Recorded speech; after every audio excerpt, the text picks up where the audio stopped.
Ne restez pas dans une entreprise qui ne vous estime pas. Vraiment un domaine qui demande un suivi. Je pense que les concessions de produits, en général, il faut les faire dans le cadre du bien-être interne. Est-ce qu'il y a quelque chose que tu aurais aimé savoir ? J'avais tendance à dire oui sur toutes les demandes en fait, qui arrivaient sur le produit, sur les specs.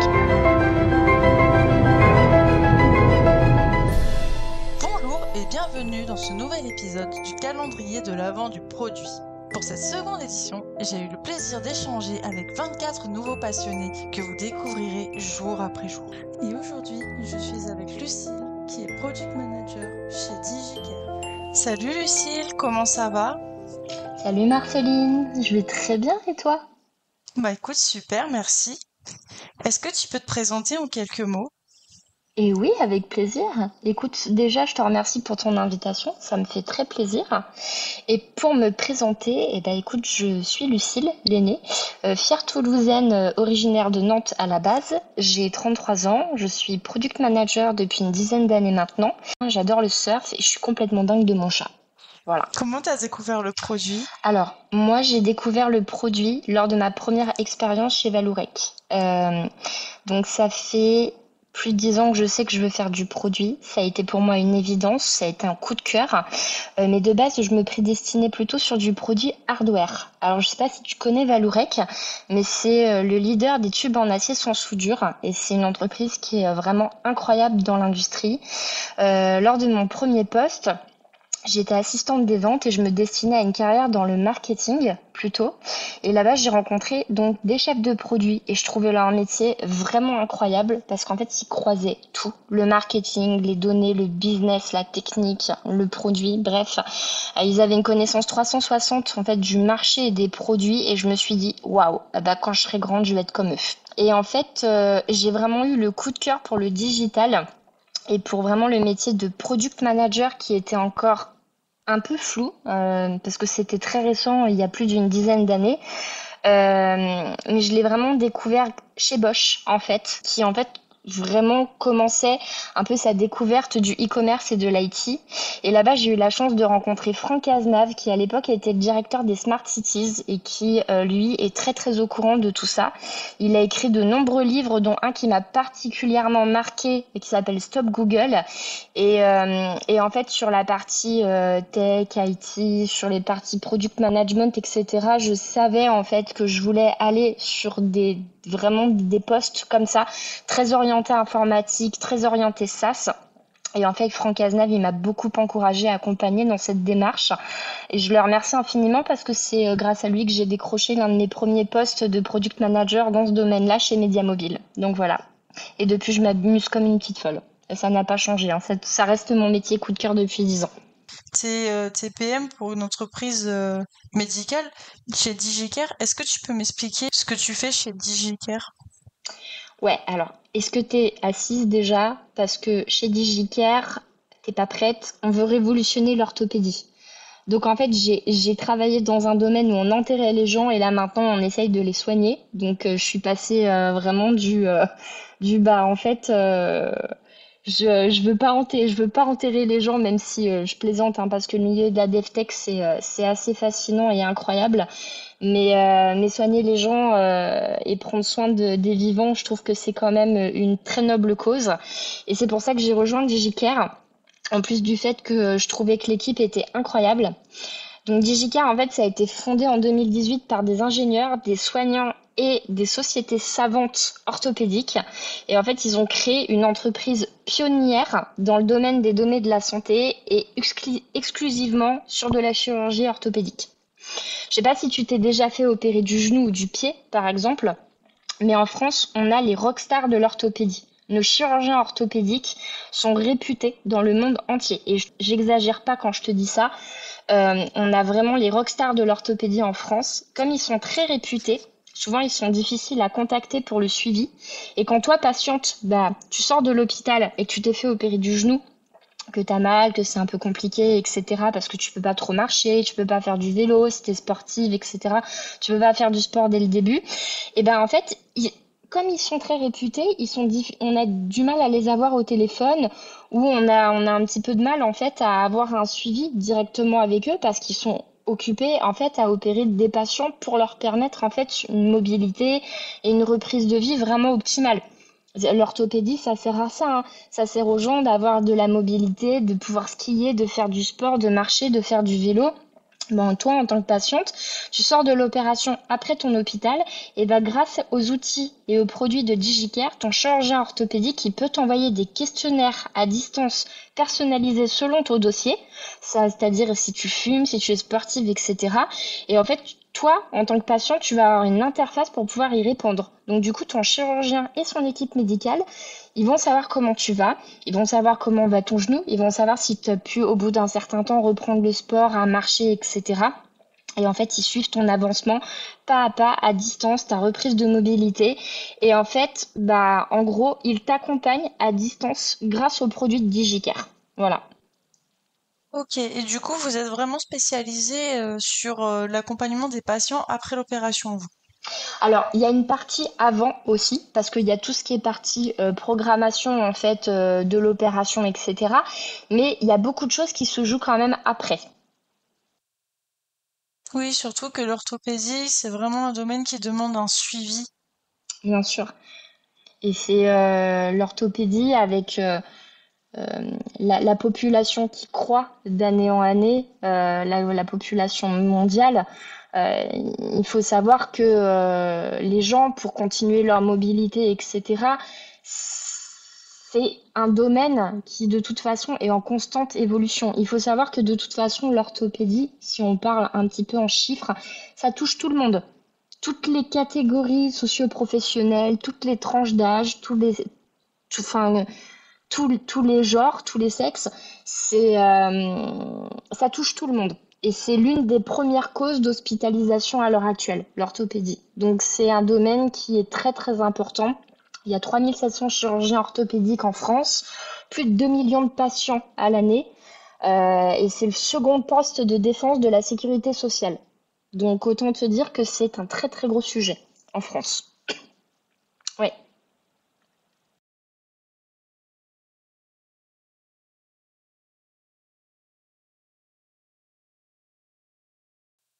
On va parler de la vision produit. Quel conseil tu donnerais à quelqu'un qui se lance dans le produit aujourd'hui? Ou bah beaucoup de choses en fait. Mais si je devais donner un conseil, c'est de travailler, de faire preuve d'une grande empathie. C'est très important, je trouve, dans notre métier. Parce qu'il faut comprendre pourquoi on a des commerciaux qui nous demandent des développements pour certains clients, pourquoi on a des utilisateurs qui sont contents et d'autres pas dans l'utilisation du produit. Comprendre les enjeux de l'entreprise, la stratégie, comprendre qu'est-ce qui peut coincer pour les développements sur la partie de la tech. Euh, Moi, j'entends souvent des jeunes PM qui sont tout foufou et qui me disent ouais, moi je veux faire du produit lu parce que j'ai des idées de malade que je pourrais mettre sur tel ou tel produit. Et moi, je trouve ça génial, hein. J'adore avoir des gens aussi enthousiastes et passionnés de fou devant moi. Mais je leur dis souvent attention, pose-toi. Essaye de comprendre si ton idée, elle va réellement séduire les utilisateurs. Parce que toi, en fait, c'est ta vision de ce que tu aimerais bien avoir. Tu dis que ce serait vraiment génial d'avoir une fonctionnalité comme ça, mais est-ce que la majorité des utilisateurs de ce produit vont vraiment être intéressés par cette fonctionnalité? Et c'est ça, en fait, être chef de produit, hein. C'est de faire preuve d'assez d'empathie pour comprendre ce que les autres te demandent, mais aussi de comprendre pourquoi ça va marcher et pourquoi ça ne va pas marcher pour X égale raison. Mm. Et je pense que des fois, en fait, il faut laisser son ego de côté et de se dire qu'on ne peut pas avoir raison sur tout. Et que, voilà, il faut rester en phase avec ce que souhaite l'entreprise. Il faut être en phase avec les datas qui vont te permettre de prendre la bonne direction. Est-ce que tu vas savoir comment communiquer sur cette nouvelle idée pour bien te faire conseiller, etc. Donc pour moi, clairement, si j'ai un conseil à donner à quelqu'un qui se lance dans le produit, c'est fais preuve d'une bonne communication et d'empathie. Et pour moi, tu auras des bonnes clés basiques pour devenir un très bon chef de produit, product manager, product owner, peu importe comment on l'appelle, mais tu seras un bon PM. Tu seras quelqu'un de bon dans le produit. Voilà. Est-ce que toi, tu as fait des erreurs dans tes débuts qui ont changé ta façon de faire du produit? Oui, plein, plein, plein. Mais il y en a une qui est revenue assez fréquemment, et ça, c'est dans ma personnalité, hein. C'est à force de vouloir être sympa avec tout le monde et à vouloir faire plaisir à tout le monde, j'avais tendance à dire oui sur toutes les demandes en fait qui arrivaient sur le produit, sur les specs, etc. Et à faire un peu n'importe quoi. Et ça, je l'ai beaucoup fait, en particulier avec les commerciaux. Moi, il faut savoir que j'adore être proche de l'équipe sales. Ils font un travail qui est très difficile, mais ce sont des gens extrêmement précieux pour l'entreprise et surtout sur la connaissance client-utilisateur. Mais parfois, en étant un petit peu trop à l'écoute de leurs retours, de leurs demandes, tu sais, puis souvent ils ont tellement d'assurance que tu es un peu hypnotisé parce qu'effectivement ils sont très, un peu directif, tu vois. Mais je trouve ça bien, des fois, d'être bien sur ses appuis et de vraiment être sûr de soi. Et ben, à force qu'il soit vraiment comme ça, ben, je me suis rendu compte que parfois on se plantait royalement dans les fonctionnalités. Et pourquoi? Eh ben parce que parfois on a un commercial qui n'a pas forcément compris la demande d'un client, des utilisateurs. Parfois il a un client important qui lui a demandé une fonctionnalité et du coup il a tendance à nous dire ouais mais moi mes clients me demandent ça et au final eh ben tu te retrouves avec un client sur 5000 à l'utiliser et ça fait très cher en développement. Bonjour ta dette technique et fonctionnelle après. Et je pense que ça a été l'une de mes plus grandes erreurs dans le produit. Quand j'ai commencé ou même après, ça a été de pas justement savoir faire la part des choses et à peut-être trop me laisser influencer par les gens qui avaient beaucoup d'aplomb. Donc maintenant, je donne la parole aux commerciaux parce que c'est très important qu'ils aient leur mot à dire sur le produit, sur les développements, etc. Mais je le fais de manière structurée. Je les encourage à faire de la discovery, mais à mes côtés, pas tout seul, en me disant Lucille, il faut faire ça. Parce que, comme je le dis souvent, tu vas pas chez un médecin en me disant faites-moi une ordonnance pour ça et ça. Parce que j'ai tel mot. Tu vas laisser le médecin en fait faire un petit peu son expertise et ensuite te dire ce dont t'as besoin en fait sur ton ordonnance pour que tu puisses te soigner. Et ben je pense que c'est pareil. Les commerciaux et les et les product managers, ils sont là pour collaborer ensemble harmonieusement pour aller dans la bonne direction, pour que les utilisateurs et les clients soient contents et qu'on fasse des développements qui soient judicieux. Voilà. Et du coup, à ce propos, est-ce que tu as développé une méthode pour pouvoir dire non? Euh, j'ai pas forcément une méthode qui est claire et qui est parfaite en fait à toutes les entreprises. Moi, ce que j'ai fait dans deux de mes précédentes boîtes, quand il y avait des demandes en fait qui arrivaient, je demandais à ce qu'elles soient le plus détaillées possible dans un ticket Jira par exemple ou dans une note pour bien comprendre en fait les enjeux de la demande qui arrivait. Donc est-ce que c'était une nouvelle fonctionnalité? Est-ce que c'était une amélioration? Pourquoi? Qu'elle soit documentée avec éventuellement des chiffres, avec pourquoi l'utilisateur l'avait éventuellement demandé, son utilisation actuelle, parce que ça me permettait de voir et de comprendre si c'était des choses qui existaient déjà dans l'outil et dans le produit et qui du coup étaient méconnues de l'utilisateur et qui étaient méconnues parfois même du commercial ou de la personne en fait qui me remontait l'info, ou si c'était vraiment un caprice ou une demande qui était vraiment importante et judicieuse pour le produit. Donc moi, il y a quelque chose que je trouve assez chouette pour savoir si tu pars dans la bonne direction, sachant qu'il y a parfois des nouvelles demandes, c'est de faire un PRFAQ. C'est quelque chose que Amazon a développé. En gros, ils font une note de 2 pages où en gros, ils posent à peu près toutes les questions que peut se poser quelqu'un qui va aller en communiqué de presse. Et ils y répondent en fait sur la partie commerciale, marketing, produit et en fait retour utilisateur pour voir si on part dans la bonne direction des nouvelles demandes. Moi, je trouve que c'est plutôt pas mal. Après, je sais qu'il y a des process qui ont été écrits là-dessus sur les nouvelles demandes et qui sont très très pertinentes chez Alan notamment. Et je serais curieuse de voir comment il travaille là-dessus, par exemple pour ma culture de produit. Après, moi, je le fais un peu pas au feeling, mais j'essaie de vraiment que ce soit documenté le plus possible et qu'on ait des KPI sûrs en fait pour au moins, tu vois, lancer ne serait-ce qu'un bout de fonctionnalité propre, mais qui soit pertinente et autour de laquelle on peut broder. Même si, bien entendu, eh ben, il peut y avoir des erreurs, hein. Je pense qu'il faut, ça c'est le produit, il faut accepter que des fois, on fasse des bides, hein, tout simplement. Est-ce que tu as un conseil pour faire de la veille et rester curieux sur le produit? Oui, sortir de chez soi et parler avec des gens. Je pense que faire du produit, en fait, c'est de pas hésiter en fait à parler de ton produit, à pitcher tes nouvelles fonctionnalités, faire des démos aussi un petit peu sur ce que fait ta boîte, lire des livres sur le sujet et même sur d'autres sujets, ben en fait pour rester dans le game tout simplement. Je pense qu'avant de cultiver une curiosité produit, il faut avoir une curiosité envers les autres et ne pas hésiter à prendre du temps pour nous, pour découvrir d'autres choses qui pourraient avoir des impacts inattendus en fait sur les produits. Et ça passe aussi par le fait de bien s'entourer. Moi, je prends l'exemple en fait des échanges que j'ai eus sur des sujets SEO, par exemple avec Sébastien Tortu et Dimitri Agéon, qui sont des experts dans ces domaines-là. Ça m'a beaucoup aidé à optimiser mon produit pour lui donner plus de visibilité, par exemple. Autre Mm. exemple, j'ai mon amie Margot Ruiz qui est merveilleuse d'intelligence, aussi bien en marketing et en produit. Elle m'a tellement aidée sur les stratégies à mettre en place sur mon marketing produit, sur lequel des fois j'avais un peu la tête dans le guidon. Ça a été très précieux pour moi. J'ai aussi suivi les formations du Gobens pour optimiser la partie branding autour de mon produit parce que maintenant ça reste quelque chose d'important à faire sur la partie marketing. Bref, en fait, tu as plein de choses à faire pour rester curieux sur le produit, mais aussi sur son écosystème. Donc vraiment, ouais, sortir de chez soi, parler avec des gens, lire des bouquins, écouter des podcasts. Maintenant, on en a plein. On a cette chance-là d'avoir beaucoup de créateurs de contenu. Et je pense que l'entourage aussi, c'est important quand tu fais du produit.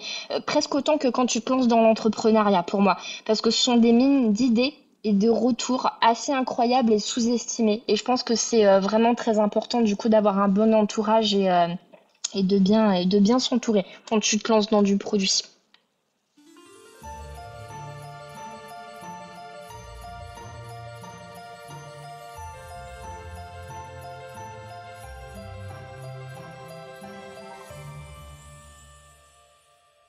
Est-ce qu'il y a quelque chose que tu aurais aimé savoir avant de te lancer dans ce métier? Ah oui, et par quoi commencer? Non, bah, plus sérieusement, moi quand j'ai commencé à être PM, c'était il y a plus de 10 ans.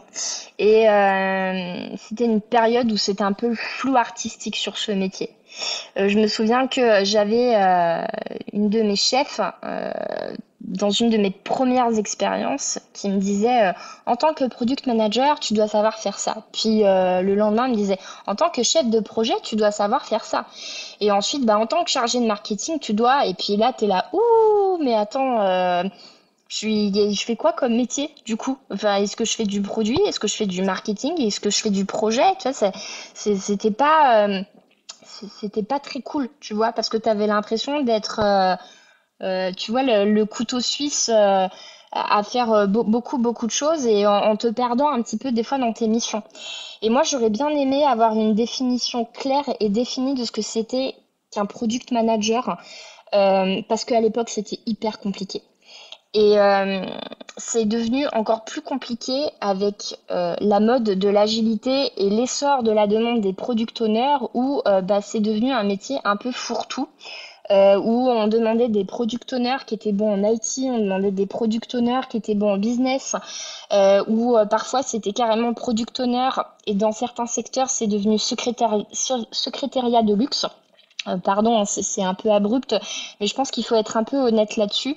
Et, euh, et ça, tu vois, je manquais de structure à cette époque. Et je trouve ça hyper bien maintenant, tout ce que font Victor Billette de Villemeur, Stéphane Delbecq, Marcel Venturino, et je les cite pas tous parce qu'il y en a tellement, mais ils donnent du cadre en fait et du sens aux nouvelles générations de produits qui vont arriver. Et ça permet de définir ce que nous sommes et comment bien le faire. Et je trouve ça vraiment très précieux et je les remercie parce que moi, il y a 10 ans, quand je me suis lancée, j'avais pas grand-chose et ça m'aurait bien aidé en fait d'avoir une Et du structure coup, comme quels celle-ci. sont tes plus gros challenges aujourd'hui? Alors, moi, mes plus gros challenges, ça va être de bétonner l'existant. Il y a eu plein de très très beaux projets faits chez DigiCare et le produit est hyper qualitatif pour une boîte qui n'a jamais eu de product manager. Je trouve ça assez incroyable, mais ça c'est parce que tout le monde y a mis du sien et qu'ils ont beaucoup investi dedans pour que les chirurgiens et les patients se sentent bien en fait en l'utilisant. Et il faut savoir aussi une chose, c'est que Hortense, donc le produit phare de DigiCare, s'aligne parfaitement en fait sur la stratégie nationale du numérique en santé. Je ne sais pas si tu en as entendu parler, mais en gros, la stratégie d'accélération santé numérique, ça a pour vocation de favoriser l'émergence en France de solutions innovantes de santé numérique pour du coup accompagner aussi bien en fait les acteurs de la santé que les patients et de vraiment dans le cadre d'une France en 2030 d'avoir en fait des leaders d'innovation sur la partie e-santé. Voilà. Donc nous on aimerait et je pense qu'à l'heure actuelle on peut prétendre à presque cette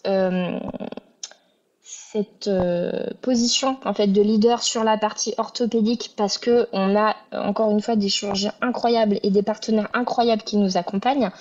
Moi à l'heure actuelle, mon objectif c'est de vraiment bétonner le marketing mix pour savoir quel est vraiment le positionnement des produits, quel prix, quelle place, qu'est-ce qui les différencie par rapport à la concurrence, qu'est-ce qui va nous permettre au mieux d'accompagner les chirurgiens pour permettre d'améliorer l'existant, mais aussi de créer des fonctionnalités fortes qui permettront de faire que Hortense, ce sera l'incontournable absolu de l'orthopédie, aussi bien en fait sur la partie innovation que big data que soins.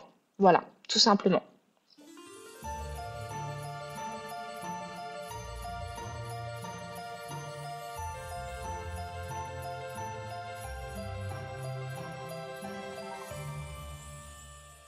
Comment insuffler la culture produit en tant que First PM? Pourquoi est-ce que tu as choisi ce thème? Parce que j'ai une petite revanche à prendre sur ce sujet, pour être honnête. En fait, j'ai été first PM dans une autre entreprise et j'ai jamais réussi à mettre en place ne serait-ce qu'un bout de culture produit. Ils étaient complètement hermétiques aux changements et aux propositions et en fait, je l'ai vécu, je pense, comme un échec personnel. Après, je vais quand même être honnête et faut être un peu lucide aussi.